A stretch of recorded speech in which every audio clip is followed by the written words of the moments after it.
आज Doubtnut app download करें। Doubtnut पर अपने सभी गणित, रसायन विज्ञान, भौतिक विज्ञान और जीव विज्ञान के डाउट्स का करो सफाया। बस प्रश्न की फोटो खींचो, एक ही प्रश्न को क्रॉप करो और तुरंत वीडियो सोल्यूशन पाओ।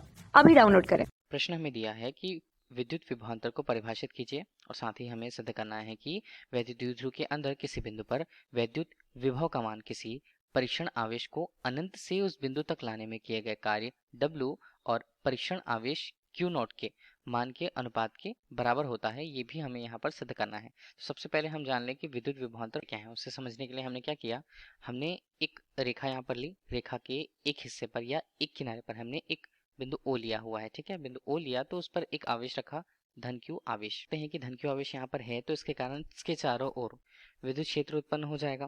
तो विद्युत क्षेत्र उत्पन्न होने के कारण अब हमने क्या किया, किसी एक निश्चित दूरी पर यहाँ पर फिर से हमने एक निश्चित दूरी यहाँ पर ले ली और बिंदु यहाँ पर नाम दिया उसे बिंदु P के रूप में। ठीक है, तो बिंदु P यहाँ पर लिया है और उस पर एक आवेश एकांक धनावेश की कल्पना कर ली हमने। तो एकांक धनावेश के रूप में हमने क्या रखा हुआ है, Q नॉट यहाँ पर हमने रखा हुआ है। ठीक है, एकांक धनावेश है। अब ये भी एकांक धनावेश जो होता है, धन Q आवेश जो बिंदु P पर उपस्थित है उसके कारण, विद्युत क्षेत्र की उपस्थिति के कारण वो यहाँ पर प्रतिकर्षण बल का अनुभव करेगा। प्रतिकर्षण बल के लिए उसकी दिशा कहाँ होगी, हमेशा उस आवेश से दूर की ओर। ठीक है, तो इसे हमने F के रूप में प्रस्तुत किया जिसकी दिशा दाहिने ओर रहने वाली है। ये हमने बना लिया। अब हम मान लीजिए इन दोनों के बीच दो बिंदुओं की कल्पना करते हैं। ये बिंदु हमने ले लिया ए के रूप में और इस बिंदु को हमने लिया है बी के रूप में। तो देखिए, धन Q आवेश के कारण यहाँ पर विद्युत क्षेत्र उत्पन्न हुआ। कोई एक धनावेश हमने यहाँ पर एकांक धनावेश देखा जिसके कारण वो प्रतिकर्षण बल का अनुभव कर रहा है धन Q आवेश के कारण। तो हमें इस आवेश O तक यदि हमें लाना है तो हमें प्रतिकर्षण बल के विरुद्ध काम करना होगा। तो देखिए, इसके लिए हमने क्या कर लिया, बिंदु P पर उपस्थित आवेश को B से A तक यदि हमें ले जाना है तो प्रतिकर्षण बल के विरुद्ध हमें कार्य करना पड़ेगा।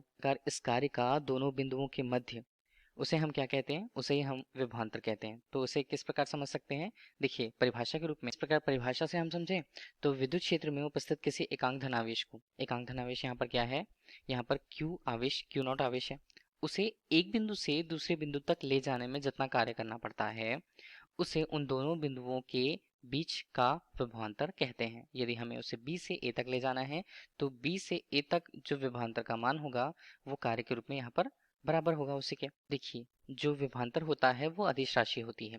अब हमें क्या करना है, कोई आवेश हमारे पास है यहाँ पर Q नॉट आवेश है। ठीक है, तो Q नॉट आवेश को हमें कहाँ से कहाँ ले जाना है, B से A तक ले जाना है। तो हमें ले जाने में किया गया कार्य यदि हम उसे देखें तो कार्य को यदि W से व्यक्त किया जाता है, इस प्रकार हमें बिंदु A से B तक, ठीक है, A से B तक जो विभवांतर होगा इसे हमने चलिए विभवांतर के रूप में लिखा। तब इसका मान क्या बनता है, इसे हम लिख सकते हैं VA ऋण VB के रूप में।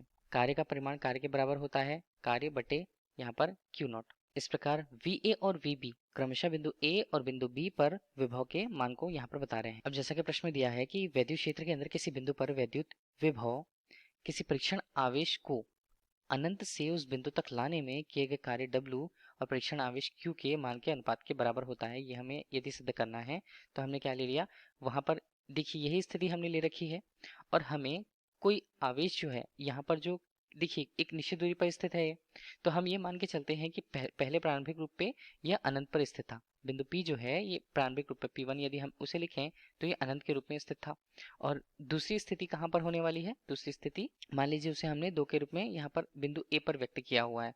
तो पहले बिंदु से उसे दूसरे बिंदु तक लाने में किया गया जो कार्य होगा उसे हमें देखना होगा विभवांतर के रूप में किस प्रकार से इसका मान। अब इस समीकरण पर हम क्या करते हैं, पहली स्थिति जो हमने मान के रखी है वो है यहाँ पर अनंत के रूप में।